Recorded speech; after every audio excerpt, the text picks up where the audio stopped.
K98 Talk is expanding its lineup for 2015. This means we're expanding our advertising base. Whether you're a startup trying to push through to the next level or an established business trying to supplement your advertising budget, web-based advertising is a solid investment. Thanks to Talk's newest partnership with TuneIn Radio and instant access to our sister station, K98 FM, we give you worldwide access at a reasonable cost. Interested parties should email us at advertise@k98talk.org.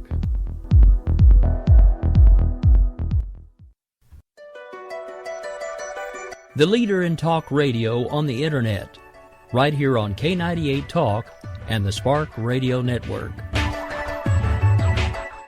In these uncertain economic times, you've got to do whatever you can to save money. One of our biggest expenses can be our cars, especially when unexpected repair bills hit. Not anymore. If you own a vehicle with less than 130,000 miles, is less than 12 years old, has a warranty about to expire, or even no warranty at all, you could stop paying for car repairs. Roadside assistance, towing, and rental coverage are all included. Don't wait for the next repair. Make one free call right now to see if you qualify. If your vehicle is less than 12 years old, has less than 130,000 miles, even if it's out of warranty, paying for car repairs can become a thing of the past. Call us right now and get your car protected before your next repair bill hits. Get protection and no more repair bills. Call 800-696-1030. Again, 800-696-1030. That's 800-696-1030. 800-696-1030.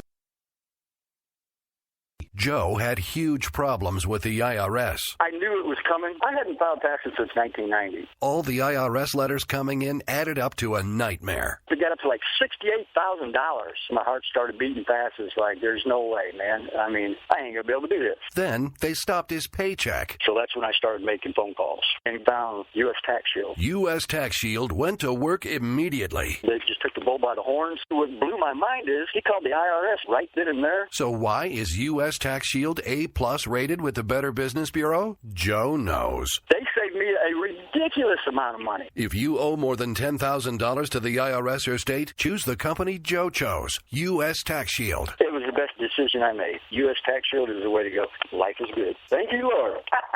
Call 800-471-3287. U.S. Tax Shield. Boo-rah. Yes. 800-471-3287. 800-471-3287.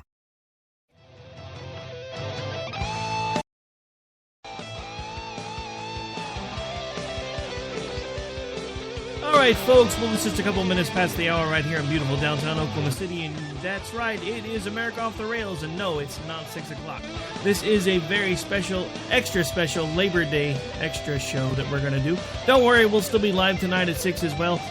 For this episode, I will be joined by one of the founding group members over here, the original co-host of Finding Common Ground, Mr. Dave Brown, will be joining me for the hour.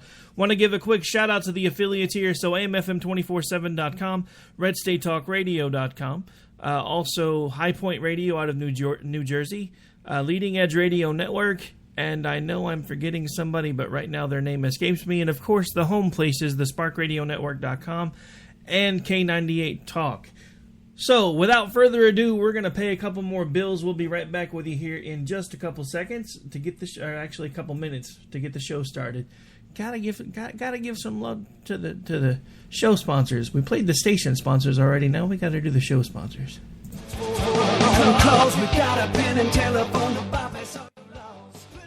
All right, folks, this is Rick Robinson with you. I want to tell you about some friends of mine from a company called Security Enforcement Specialists. When I ran my security agency for 12 years, I worked with one of these partners on a daily basis. He's been involved in this agency now, and with his other partner, they do have over 30 years of experience in the private security industry. If you own a business and you need someone to keep you or your customers or residents safe, then I highly recommend contacting Security Enforcement Specialists today. Give them a call at 405-703-1796. Again, that's 405-703-1796. Again, tell them Rick from K98 Talk sent you. Like I said, if you need the help, they are here for you. So make sure that you go look them up, check them out, and see what they can do. Wrong way. Welcome to the place. Welcome to folks, Slickery Trigger here. I'd like to take a minute to tell you about Rebel Road Tactical. As a defensive pistol instructor, I've had the opportunity to observe many different holster designs and configurations. And one thing is clear. Many of my students won't carry a pistol. Or worse, they'll carry one without a holster at all. Holster designers aren't making holsters for normal people. It seems that most holsters are either an expensive piece of gear designed for Rambo or a piece that doesn't fit or function the way real people need it to fit and function. So, like any good Texan, I decided to learn to form kydex and design one myself, one that would fit the needs of average people. The result is the Rebel Road Tactical CRT Modular. The CRT stands for Carry, Range, and Training. Its thin and lightweight curved design minimizes printing and is adjustable to fit just right for superior comfort and function. Check us out after the show at rebelroadconcealed.blogspot.com. We will keep this promise to the American people. If you like your doctor, you will be able to keep your doctor, period. If you like your health care plan, you will be able to keep your health care plan, period. This is the most transparent administration in history. Not even a smidgen of corruption. Fact is, we had 4 dead Americans. What difference at this point does it make? If you got a business, you didn't build that. Oh, welcome to the face. Welcome to the face of the new democracy. Don't expect us to admit a mistake. We're paying off election debts to those on the take. Attorney General's lying even while It's time to hear the truth about America's biggest challenges. You're listening to America Off the Rails with your host, Rick Robinson. All right, folks. Well, we are back, and of course, we are live. And again, this is a very special Labor Day edition, so we'll actually have 2 shows today, one in our normal time slot and one right now. Now, we are preempting the end of the Conservative Commando radio show. Sorry about that, guys.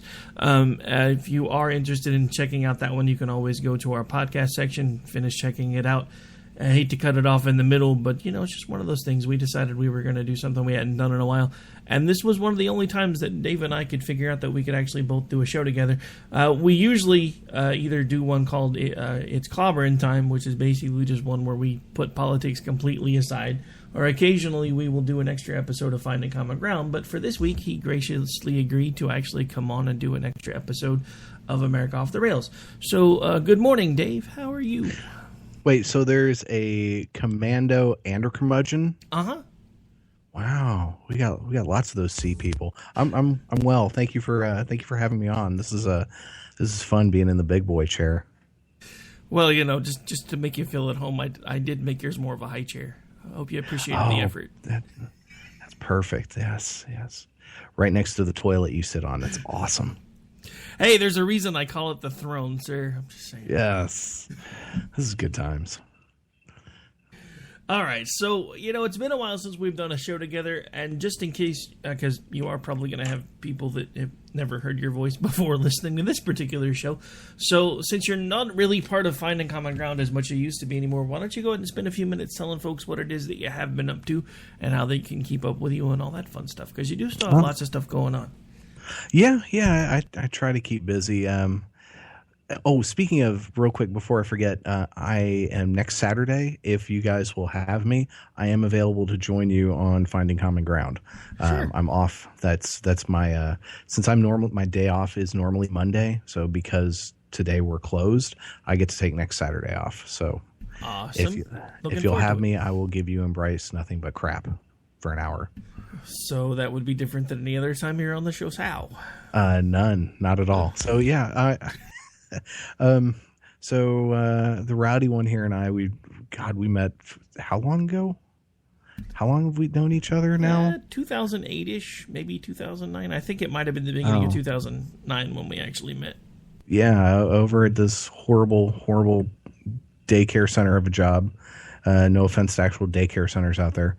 But yeah, so I was doing the Finding Common Ground show, loving that, even though there are times that most of the time politics just makes me want to gag.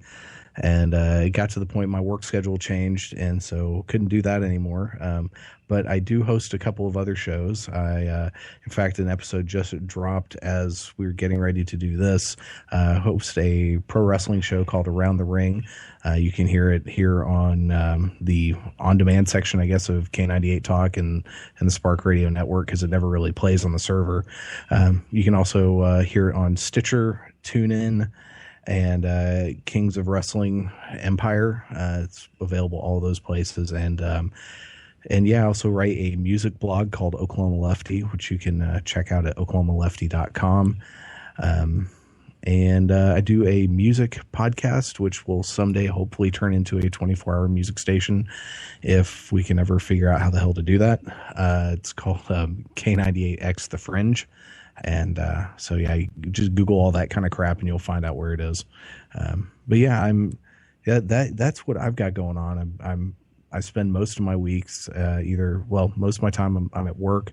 When I'm not at work, if I'm not doing something with the kids or making dinner, I'm pretty much either listening to music or watching wrestling, or now that the new television season is starting, I will be following all of my favorite shows. I eagerly await the return of Arrow and The Flash, because I don't know if you saw those previews, but one Mr. John Constantine is going to be on Arrow. So effing excited. I cannot wait. Yeah, see, I know you've been a big fan of the Constantine thing. I have to say, I gave it a shot. I don't know. It was a little too dark for me. Oh, it was so good. So good. Too dark. Such a shame, too, that it didn't get more than 13 episodes, because it was cast perfectly. I mean, they could not have found a better person to play Constantine than Matt Ryan. Just amazing. So I'm glad to see that he, at least for one episode, he will live on as Constantine, and them tying that whole world into the Arrowverse, I think, is great. Hopefully that season, those 13 episodes, will come out in DVD sometime soon. So eagerly awaiting that. It's like, please take my money. So. Nice. Yeah, it's not very often that you hear you scream, "Please take my money." Yes, but in this case, yeah, there's when all those come out, tax refund time, Amazon will be getting lots of my money. Lots of my money. Which reminds me, I need to finish finalizing the Amazon affiliate. So when you go order, make sure you use our link. I'm just saying. Okay. Yes, cheap plug there. All right. Oh. But yeah, that's about it. But what questions do you have for me, sir? Since I'm not used to being the one being interviewed, because in the past, normally, for those of you who've never listened to Finding Common Ground, because I'm sure there are lots of people out there that are very loyal Ricky Robinson fans that have never checked out his other digs. But normally on that show, whenever we've had a guest on, I've been the one asking most of the questions. So I'm gonna let Ricky here take over. See, there's a reason for that, though. I had never actually had any formal interview training, and I had always thought my interview style sucked. And then I started interviewing folks over here, and they started going crazy because my interview style is a lot different than most. I'll actually ask a few questions, but I leave most of the banter back and forth as more of an organic kind of thing instead of framed around questions. I do have a couple of questions, though. Okay. Now, as far as the Around the Ring show, what's your favorite episode that you've done so far? Oh my God, that is a good question. I've done a couple where I've gone off on some pretty good rants on WWE, and their crappy business practices and the way that they basically insult their fans on a daily basis, yet we're too stupid to stop watching. So, and I've done that a few times. So it's really hard because, admittedly, my short-term memory is kind of shot at this point. So once I'm past something, a lot of times I forget what I've just done. But yeah, that one, there was a few. I did. One recent one was my reviews of this year's SummerSlam and NXT TakeOver Brooklyn, which was a couple weekends ago, and the WWE was in the Barclays Center in Brooklyn, New York for 3 nights, and they had NXT on Saturday, which NXT, for those of you who don't follow professional wrestling, is started out as the developmental wing of WWE. In years past, they had worked with organizations like Ohio Valley Wrestling and Florida Championship Wrestling. Well, the Florida Championship Wrestling they actually owned, closed it down, rebranded it NXT, and they film it at Full Sail University with students actually doing most of the work, students at the school there. And they have a performance center that they built in Orlando, and that's where everyone that comes to WWE, even if you've been there for, you've been in wrestling for a long time, you go work in NXT, you work in the performance center before you make it up to Raw and SmackDown. Well, over time, they started hiring some pretty popular guys from the indies, and NXT got this really big buzz about it. And they had these takeover specials, which are basically their versions of pay-per-views on the WWE network, and they were fantastic and much better than anything going on in the main roster. And they finally this year started doing shows outside of Florida. They would tour Florida, but they've started doing house shows all over the place. And as part of this whole SummerSlam weekend, they did a show up in New York in the same building SummerSlam was going to be in, the Barclays Center. And it was sold out for TakeOver, which was on Saturday, which was the show of the year so far. And it had the match of the year, which was it was actually a women's wrestling match. It was Bayley challenging Sasha Banks for the NXT Women's Championship, and it was incredible. It's one of the best matches I've ever seen. I was literally, and you're going to laugh at me for this, and I don't care, I was literally in tears at the end of the match. They told the story that well through the whole thing, and Bayley is just the perfect babyface hero. She is the underdog hero that you just can't help but fall in love with. So yeah, that I liked that episode a lot. I was pretty high on both that and SummerSlam, and SummerSlam admittedly was nowhere near as good, but I enjoyed it. And I think a lot of that was the fact that I was still like in this almost euphoria from that Bayley Sasha Banks match, that it was that good. That everything else I watched was like, it was lifted up because of that. Then I got to Raw, which most people on Monday thought was a better show, and I just thought was meh. It was all right. I mean, the Dudley Boys showed up, and that was the best thing. But yeah, so that's a recent one. The one I did today, I talked a lot about. A whole bunch of things happened this last week in the news. Freaking Jimmy Snuka finally got arrested or charged for the murder of his girlfriend that happened in 1983. This crazy nutbag of a guy shows up at the Performance Center in Orlando and ended up getting shot. He'd shown up there a number of times before, a couple times with chains. One time he showed up with a bucket that he had filled with his own poop, pee, and milk, and spread that stuff on the building. He was charged $5,000 for damages, and WWE actually put out a restraining order against him, but he was never served with it for some reason. So he shows up apparently with a knife. Cops get called and they shoot him. Then we had Hulk Hogan go on this mea culpa tour begging for forgiveness because he went on a racist tirade on a sex tape from eons ago. Gross. And then there was a new NXT women's wrestler who had not debuted on TV yet, who is dating Seth Rollins, who's the current world champion. She got in a wee bit of trouble because she had some apparent pro-Nazi pictures on her Instagram and Twitter, and from three some odd years ago. And instead of taking him down going, oh, my bad, it was just, I was interested in the imagery, she got super defensive and like belligerent about it. And subsequently, WWE has since fired her, and she's gone on other tirades since then on the interwebs. And so there was all of that I talked about. And then, it was the 20th anniversary this last week of WCW Monday Nitro debuting. So I actually talked about Monday Nitro because I've always been a WCW guy over a WWE guy. And at this point, I consider myself more of an NXT and Ring of Honor fan than a WWE main roster fan. much bigger fan of those other products. But so yeah, I guess that's my long answer to your short question. Well, that's actually why I framed it the way I framed it. But it's interesting that you bring that up, because next question is going to be about your music show that you've been doing. Speaking of which, I don't know if you keep forgetting this or not, but it is technically a 24-hour-a-day, 7-day-a-week station over on Live 365. I can't. I'm stupid. Okay, so I can't figure out how to really work Live 365 well. And so I do need to go over there and play with it some more. But the interface of that thing is really cumbersome, and I'm not that bright where it comes to some of this stuff. So I need to find. I would offer to help you, but I don't understand crap about Live 365 either.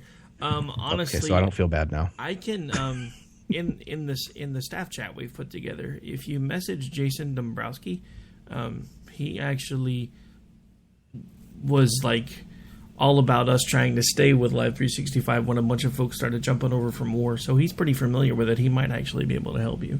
Wait, we have a staff chat? Yeah. You know the little thing that I posted all the time? Oh, the Facebook group. Yes. Okay. I was like, wait a minute, there's a chat room too? No. Confusing me. We haven't gotten quite that technical yet.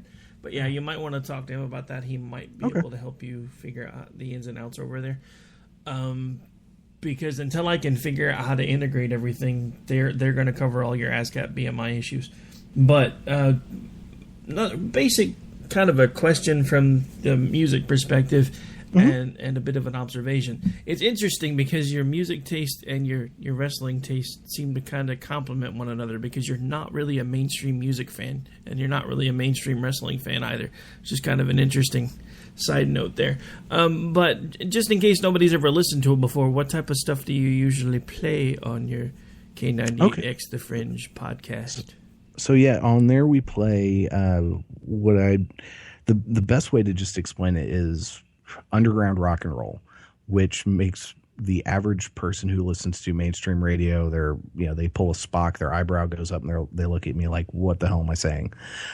So it's a mixture of punk, indie rock, alt country, power pop, college rock, all this type of stuff that basically was born out of the punk rock movement in the 1970s from then till today, with the exception of electronic stuff, because I never really got into that, with the exception of listening to a little bit of KMFDM and My Life with a Thrill Kill Cult and Nine Inch Nails back in the day. But I never really got into the electronic stuff though. So this, it focuses on that type of stuff. I do try to play a lot of newer stuff for a couple of reasons. One, I don't write as much on my blog as I used to. Yet I still keep getting stuff. I do play stuff returned or stuff sent to me by PR groups and record labels.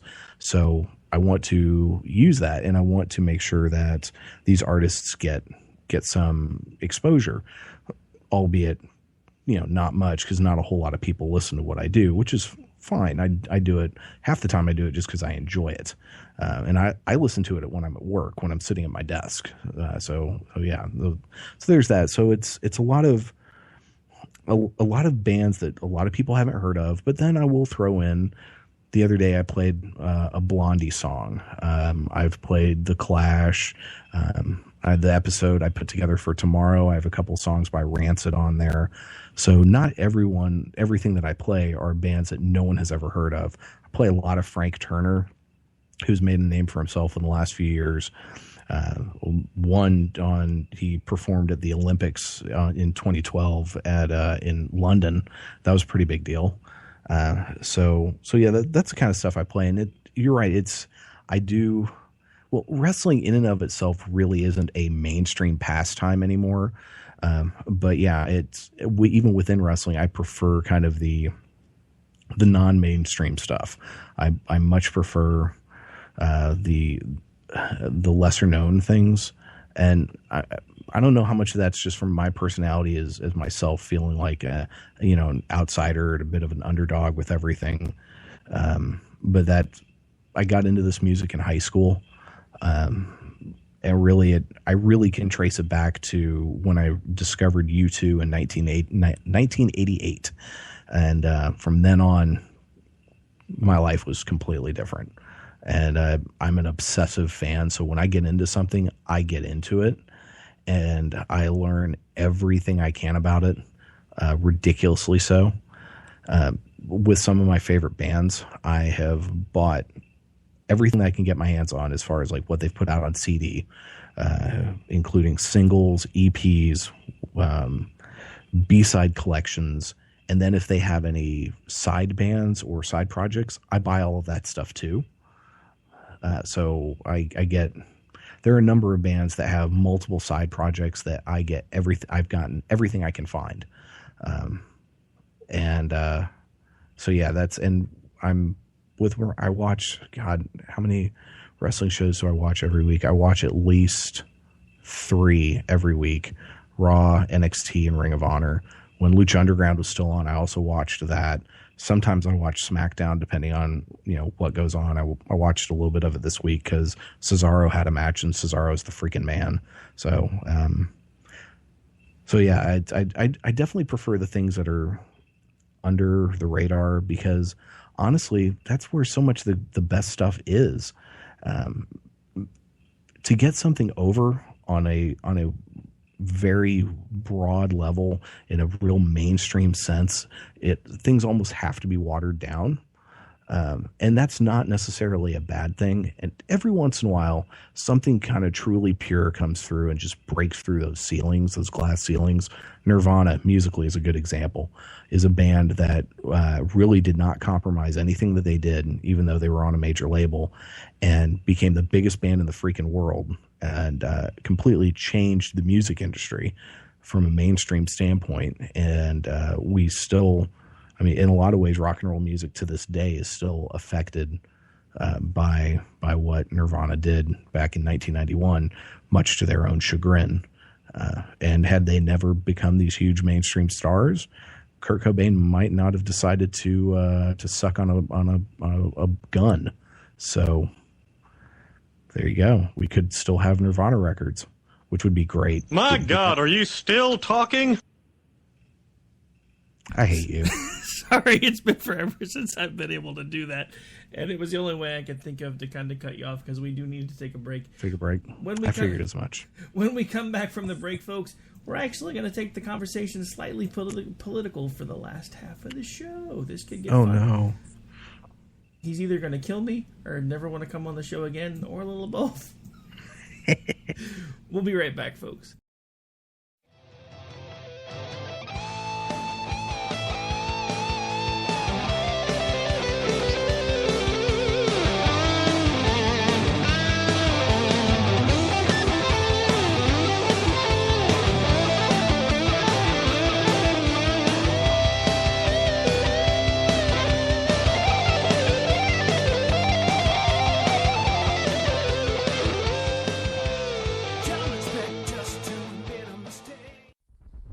A show that will change internet radio as you know it. Okay, so let's talk about the story, which I think is hilarious. I'm just going to refer to it as the poop plane, because, like, what else are you going to call it? But there was this plane, okay? It took off. It's the British Airways. They were going to Dubai. I have a hard time pronouncing that one. It was British Airways? It wasn't Jet. It wasn't Jet Poo? It Couldn't resist. I'm sorry. I like it. This story, if we've ever had a story that is up our alley, it's this one. It's bathroom humor up from front to back of the airplane, apparently. They had to turn around to go back to Heathrow because they said the smelly poo in the toilet became unbearable for passengers, and it was so bad. They decided it's so bad that they had to turn around and go back rather than continue their flight. They decided that there wasn't enough Febreze, there wasn't enough anything to handle this. Maybe they should see a doctor. Is there a GoFundMe for this guy? It must be a woman, because a woman's going to be mortified and embarrassed. If this is a guy, you know that he's like out there on Twitter and everything else saying, dude, I took down an airplane with how bad that I laid it down. There wasn't a woman who flew on Jet Poo. She ate so many burritos she didn't know what to do.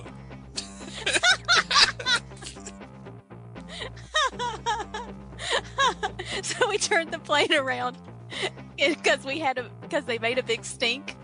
We've just made it into a haiku at the end, but there had to be some Real Serious Nonsense. Mondays, 9 p.m. Eastern Time, now on K98 Talk. Our military service members volunteer to protect us in the most dangerous places around the world. They step up. And when they are severely ill or injured, returning to their families is only the beginning of their long road home. Beyond all the hospitals and doctors and surgeries they need just to survive, they also deserve whatever they need to truly live. All the in-home care and day-to-day help they need to live independently, on their own terms. Wounded Warrior Project long-term support programs were established to provide these brave men and women whatever they need to continue their fight for independence, at no cost, for life. So many of them need us, and it's time for a grateful nation to step up. Find out how you can do your part at findwwp.org. Are you conservative in a world of liberal? Yep. Mm-hmm. Well, you're not alone. Hey, I'm Daniel Stafford, host of the Stafford Voice, and I'd like to invite you to tune in each Monday, 10 p.m. Eastern, where I'll break down the events of the week, and together we'll learn about how they affect you. So, sit back and get ready for the good, the bad, and the ugly of talk radio right here on K98 Talk. Hey folks, Slickery Trigger here. I'd like to take a minute to tell you about Rebel Road Tactical. As a defensive pistol instructor, I've had the opportunity to observe many different holster designs and configurations. And one thing is clear. Many of my students won't carry a pistol. Or worse, they'll carry one without a holster at all. Holster designers aren't making holsters for normal people. It seems that most holsters are either an expensive piece of gear designed for Rambo or a piece that doesn't fit or function the way real people need it to fit and function. So, like any good Texan, I decided to learn to form kydex and design one myself, one that would fit the needs of average people. The result is the Rebel Road Tactical CRT Modular. The CRT stands for Carry, Range, and Training. Its thin and lightweight curved design minimizes printing and is adjustable to fit just right for superior comfort and function. Check us out after the show at rebelroadconcealed.blogspot.com.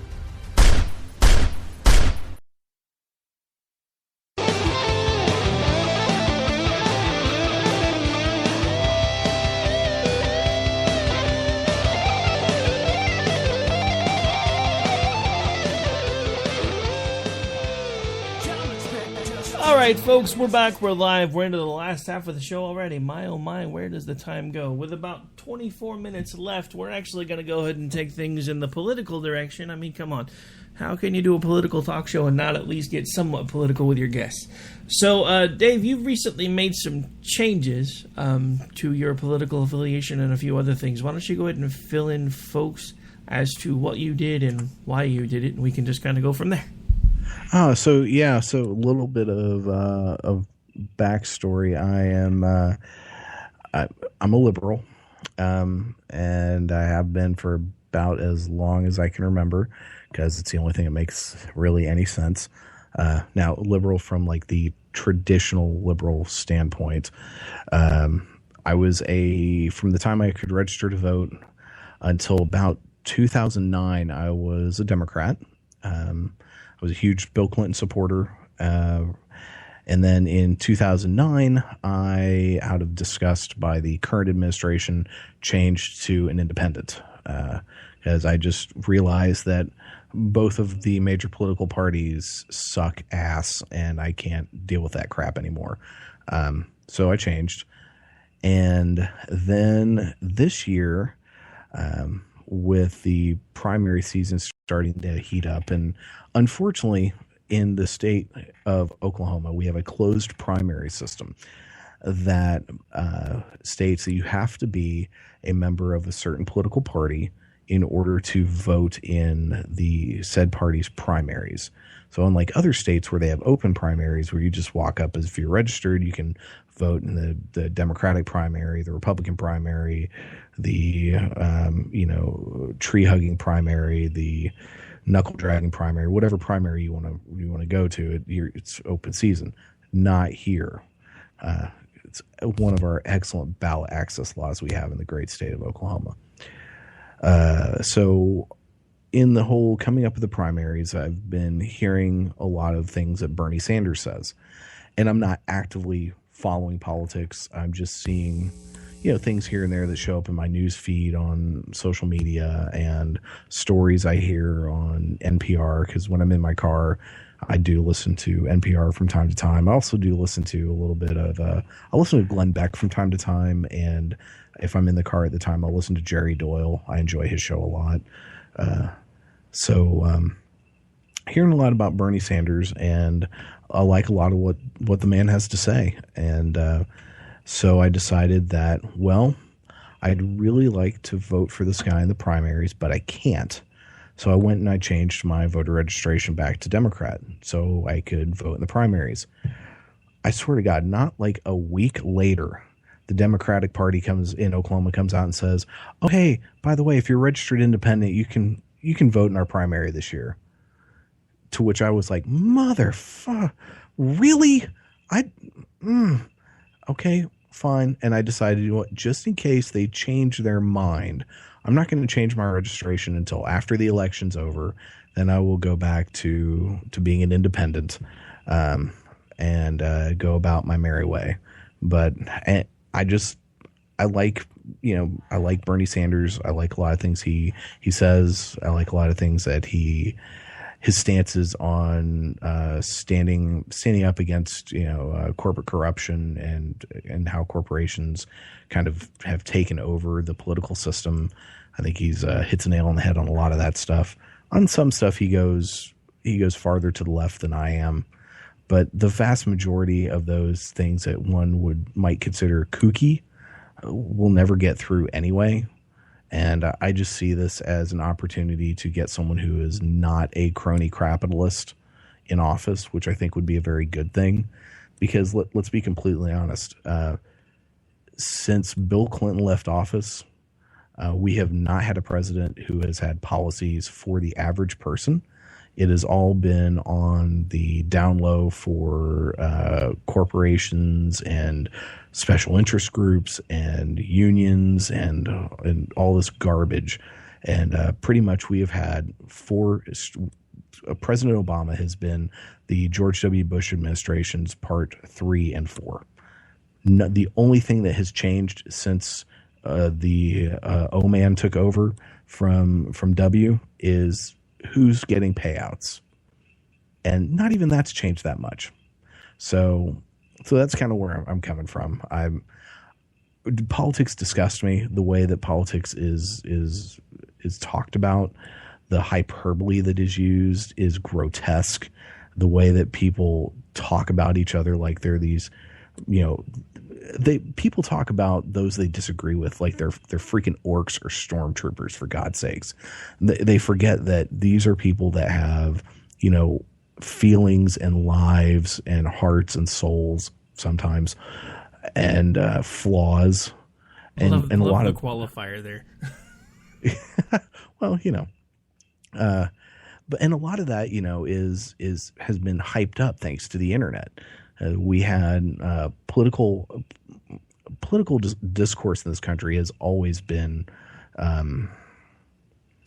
vicious at times. Just ask Thomas Jefferson, and you will find out. Go read some history. The election of 1800, that was some vile crap went on back then. Man. And for anyone who is of the right-wing persuasion who wants to claim Thomas Jefferson as one of your own, I tell you, read history. No, because your counterpoints of the day thought that man was the devil. So, so political discourse has always been bad. we get through the 80s and 90s, you get a lot of people making a lot of money off of ramping up just awful trash talking. You know, your Rush Limbaughs, your Michael Moores, in their various fields, started just they're basically polemics, and this started a whole, I wouldn't say revolution, but movement in the media, especially in talk radio, of these right-wing blabbermouths that just talk crazy nonsense trash about people they disagree with. And then you've got the numbnuts on the left who just decide, oh, well, someone's talking crap about me, so I'm going to have to retort in kind. And it just makes the whole thing worse. Then we got this wonderful advent of the internet, and the internet's awesome. The internet, if it wasn't for the internet, we wouldn't be doing what we're doing right now. So the internet's great stuff. But you know what? People on the internet, they feel invincible, and they feel like there are no consequences to their actions. They don't feel any accountability for what they do or say. And because of that, they talk even freaking crazier. And it just the insanity sometimes I will see in my feed, just memes alone. Some of the stupid, vile, hateful crap in memes that gets spread is just unbelievable. So it's this perfect storm where you've got these people. The country is so divided, and people talking just out of their butts, ultra stupid, and it does nothing to accomplish anything. And by God, you call some people on their bullshit, and they get all up in arms. But it's my right to talk like an idiot. Sure, yes, it is. But it's also other people's rights to look at you like you're a freaking moron and to walk away. And then some people who have made almost careers out of being polemics, they start getting that stuff thrown back at them, and they get a taste of their own medicine, and they get all defensive and weepy and, oh my God, I can't believe someone's talking to me like this. Really? You just spent how many years talking like this to other people? Karma's a bitch, man. That stuff's going to come back and bite you in the butt. So yeah. So that's that. Very nice. But to answer the whole, what does he mean by he's a liberal thing? I consider myself essentially a liberal libertarian, which poor Ricky's, his eyes are about to glaze over. He's like, oh my God, I've heard this explanation so many times, but it's true. But other people haven't, so go ahead. Other people haven't. So this whole idea that the political spectrum is a line, and you've got liberals on the left and conservatives on the right, horse caca. It's ridiculous. To truly map out the way politics really is you need to use a graph with an X and Y axis, and that, meet in the middle. And so you got 4 quadrants. At the very top of the, I guess, X-axis, you would have libertarians. At the very bottom, you'd have authoritarians and totalitarians. On the left, on the Y-axis, you've got liberals. And on the right, you've got conservatives. So in their absolute basic, at their most base level, you strip away all the bull crap. This is the basics of what all 4 things are. Liberals believe that the government should be able to tell you what to do with your money, but not your morals. Conservatives believe that the government should be able to tell you what to do with your morals, but not your money. Authoritarians believe that the government should be able to tell you what to do with your morals, your money, and everything else. And then libertarians believe that the government shouldn't be able to tell you what to do with jack squat. I live in the liberal libertarian quadrant. I'm someone that, for the most part, believes the government should stay out of people's way, but it also does serve a purpose in providing a safety net and also essentially making sure that there is equal opportunity under the law and everyone gets treated the same under the law, and essentially prevent the average person from getting screwed over by those with money and in power. Other people of note that have similar beliefs politically would be Gandhi, the Dalai Lama, and Nelson Mandela. I think I'm in pretty good company. Okay, terrific. Okay, kidding aside, the only one of those I'm not sure I would be that pleased about being in company with, because, you know, speaking of people saying crazy things, Nelson Mandela at one point in time was calling for the death of all white people. Not so sure I'd want to be in that same category. Just saying. I must have missed that, because that just does not sound like his character. I mean, if he made at a bad moment, because, you know, this ties into, speaking of people saying stupid crap, this ties back into something that I talked about on my wrestling show, Hulk Hogan and his mea culpas that he's going on. He made a very valid comment, which is someone's entire life and entire career shouldn't be judged by something stupid they say at a low point in their lives. Because we all say stupid crap. We all say stuff that afterwards, especially with a clear head, we're like, oh, maybe I shouldn't have said that. And so in the case of Hulk Hogan, he was going off on a racist tirade using the N-word.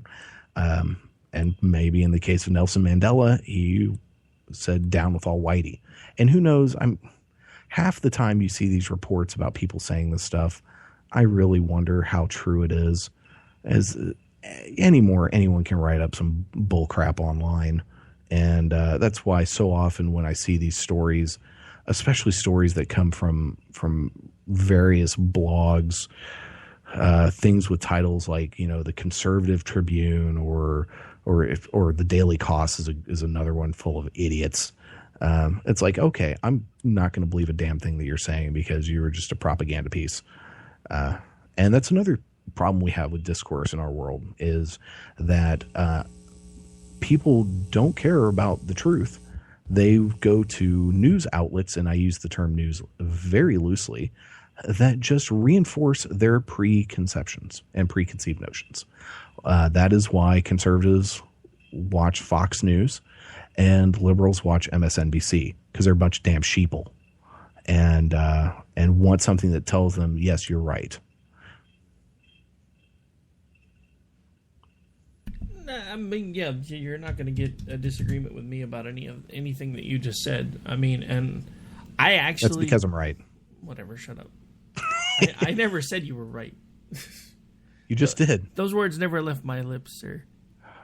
Are you running for office now? You're perfect for it. No, I just said, I mean, we haven't done this in a while. I have to give you grief. All right, but yeah, so, I mean, it's one of the reasons why what I try to do as much as I can is actually... I will admit I'm more comfortable on Fox than I am MSNBC, but I do actually tend to watch Fox, MSNBC, and CNN. Why are you wasting your time with any of those? They're all worthless. Because honestly, by the time you listen to all three of them, you typically get the whole story. Good, but that is actually valid. Okay, because as with anything, you take two or three people that have seen a situation, you listen to their stories, the truth is somewhere in the middle.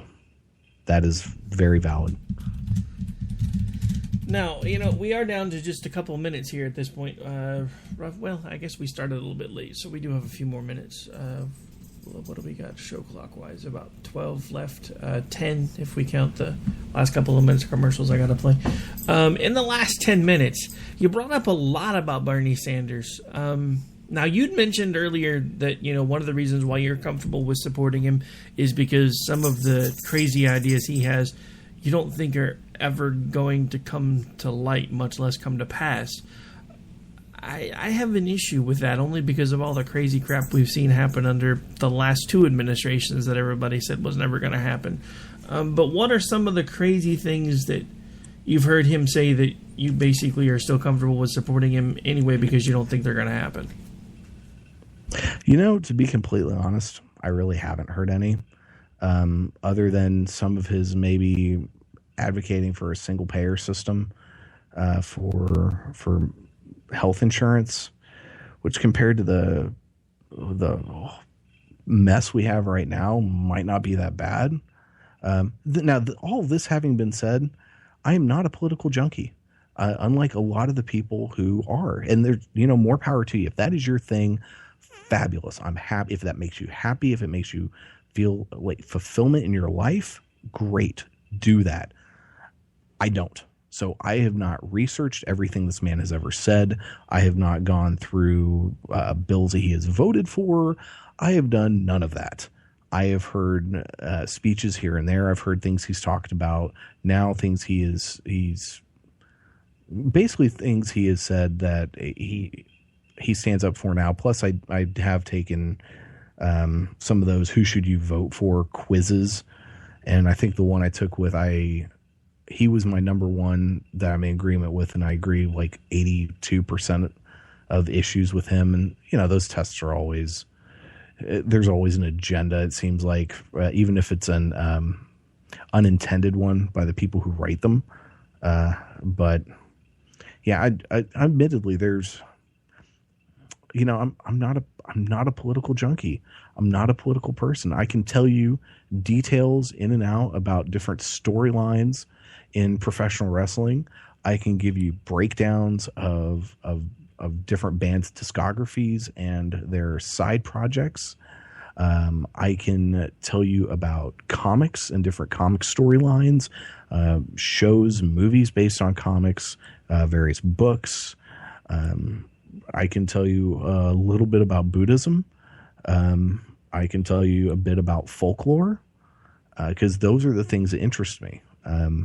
There was a time I followed politics very heavily, and I can't anymore. It drives me crazy because of the idiocy of the discourse, the way that people treat each other, and the fact that on a grand level, there's not a whole heck of a lot we can do, especially as someone like myself being a liberal in the great red state of Oklahoma. My vote for the president is meaningless. Because even Jesus Christ himself could show up and say, I'm running for president as a Democrat, and he would not carry Oklahoma, the most Christian place quite possibly in the world next to Vatican City. And yeah, Okies would tell him to F off. That is, the escalator from the sky, the clouds could open and he could come down. And especially if he does this during Sooner game day, during a home game, he'd be doubly ignored. He can come down and advocate for all of these, crazy liberal ideas, and people would say, no, you're not real, or whatever. And so in this state, we have 7 electoral votes, which is meaningless, that will always and forever go to the Republican candidate. So my vote for president, with the exception of in a primary, is pretty meaningless. I do try to pay attention more to local elections and local issues somewhat. I work for a public library, we're a system that is a 3-county system. So I do pay attention to that kind of thing. And what really grotesques me is candidates that they go on these especially Republicans in the state, they go on these anti-government tirades, and they use this whole philosophy that they have with their often irrational hatred of government. Especially, hold on, I gotta take a sip of water. I'm talking too much. See, everyone listening right now is going, thank God he can't talk anymore. But they have this hatred toward the federal government, much of which is understandable. The federal government runs like crap half the time. It's 90% of the time. It doesn't run worth a poop. But they use the vitriol and they turn it toward state and local issues in government, which is completely idiotic and completely missing the point. We don't like the federal government, blah, blah, blah. We want to have things at local control. And then what do? They get in office locally. Okay, we're going to cut everything. I'm sorry, what? You want to have a populace of children coming up that have a decent education, and yet you're going to completely and utterly gut the Department of Education in the state. Okay, that's fantastic. The community I actually work in is a small community that's south of Oklahoma City, just outside of the metro area, even though really they should make an argument they're part of the metro area, but they don't. That's a whole other story. And their school system has been gutted because of idiots at the state level. And it's frustrating. And we see these kids, man, because they come into the library after school, and so many of them just don't care. They don't give two rats' asses about education. And small town, and this is a small town. Small town USA is kind of a scary place in some cases for kids to grow up. Why do we have such a big drug problem in this country? Because kids in small towns are bored out of their freaking minds and have nothing to do. Part of that is because there is nothing for them to do. They don't have community centers to play in. They don't have, they don't have good education options. There aren't after school programs. And believe me, government doesn't fix everything. I'm not saying that, but I'm saying at the local and state level, there's a hell of a lot it can do. And these numbnuts who are in office right now are just cutting and slashing with no idea of what the consequences are, what the real life consequences are, because they've got some kind of boner for being anti-government without understanding what the hell that means. Oh, I'm sorry. I dozed off there. Are you done? I'm sure you did. No, actually, I was listening. It was just so long. I couldn't. I had to. It was either that or play Hank again. So I figured I'd give you a hard time in real voice this time. No, I mean, and honestly, you and I have talked about that before. I don't like a lot of the things that happen in the states where one of the first things they do is say, well, we want the federal government out of it, but then they want to treat the state, and then the state government just basically goes completely nuts and starts slashing everything. And that doesn't work. I mean, that's actually one of the things that I'm going through right now at my day job is all these different budget cuts and everything that are all of a sudden coming across the table. And I'm just thinking, there's got to be somewhere better you could be cutting things from than education and this program. But hey, oh yeah, exactly. But no. And even if we talk about it at a federal level, how about all these idiots that have been in office? How about their pensions and their lifelong paychecks? How about we just get rid of that? You know how much money that would save the government? Seriously, how much we could. So many budget woes we could fix by simply not paying people like J.C. Watts a salary for the rest of his natural life. Well, yeah, I mean, not just even at, state, local, federal level. Why do any of these people that were already pretty much well off to start with need money from the government for the rest of their life for doing a job that should have only lasted them anywhere from 6 to 10 years unless they got chewed up and spit out by the machine and stayed until they were 70 like McCain and a few others. I don't think come on. When everything started with the federal government, when Congress and everything was founded, first of all, they only worked for a few weeks out of the year in D.C. The rest of the time, they were dealing with their constituency, and it was a volunteer position. I think we started losing sight of a lot of things when we started making it a paid position, because now they vote themselves pay raises every year, whether they deserve them or not. Well, I'm okay with it being a paid position. I mean, in some cases, who knows? There might be people that theoretically, not as much in this day and age, but at one point there might have been people that would run for office that aren't rich, and that they need it. They can't just go and do, Congress or city council or whatever, and devote however much time that is, even back in the day, to it, and not get a paycheck because they can't be at their day job for that time. So I'm totally fine with these people, making a decent living while they're at their job. I just expect them to actually do their freaking job, and to, once they're gone, stop getting a paycheck because they don't deserve one, and actually maybe doing some work for the people while they're there, instead of the people who are paying their campaign contributions. But then that goes into, we need to reform campaign finance laws. We need to institute, what's what is it called? Term limits, and we need to do away with gerrymandering. You do those three things right there, we could get rid of a lot of corruption.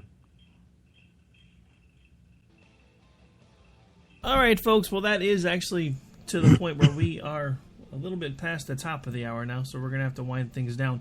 This has been a special extra Labor Day edition of America Off the Rails. I'll be back with you tonight. I'll be back with you tonight at 6 at the regular scheduled time with Darla Daywall, campaign director for Kelly Ward, will be joining us this evening. Don't go anywhere, folks. Up next, Rod Eccles. Tell Rod I said hi. Screw you guys. I'm going home. Later. Game over, man. It's game over. When our water heater broke down last month, it was a nightmare. It took 5 hours for the plumber to show up, and he charged us a couple of $100 just to come out. Then it cost another $1,800 to put in the new water heater. By the time it was all said and done, I felt like I'd been taken. But what else could I do? The smartest thing you can do is get a home warranty from American Residential Warranty. Their home warranties pay to repair or replace all your major appliances when they break, and they will break, and at the worst possible time. Call American Residential Warranty right now for free information on home warranties starting at just pennies a day. Don't wait for your refrigerator to stop running or your ceiling fans to stop turning. Call American Residential Warranty right now. Ask how you can save up to 50% on washer and dryer coverage. Just call 1-800-513-6154. That's 1-800-513-6154. Again, 1-800-513-6154. Call now. Tired of paying outrageous prices for Viagra? Well, we have great news for you. Now you can finally get Viagra at huge discounts. Healthy Man allows you to save up to $500 on Viagra. Why pay U.S. pharmacy prices of $15 per pill or more when you can get Viagra for less than $3 a pill? Call today and get 40 Viagra pills for only $99. This can cost as much as $600 at your local pharmacy. You can't afford not to call us. If you want Viagra at the lowest prices, never pay $15 a pill pharmacy prices again. Get Viagra for less than $3 a pill. Call 1-800-516-7602 today and save up to $500 and get 40 pills for just $99. Healthy Man is fast, easy, and affordable. Operators are waiting at 1-800-516-7602 to take your call right now. Call 1-800-516-7602. That's 1-800-516-7602. Again, 1-800-516-7602.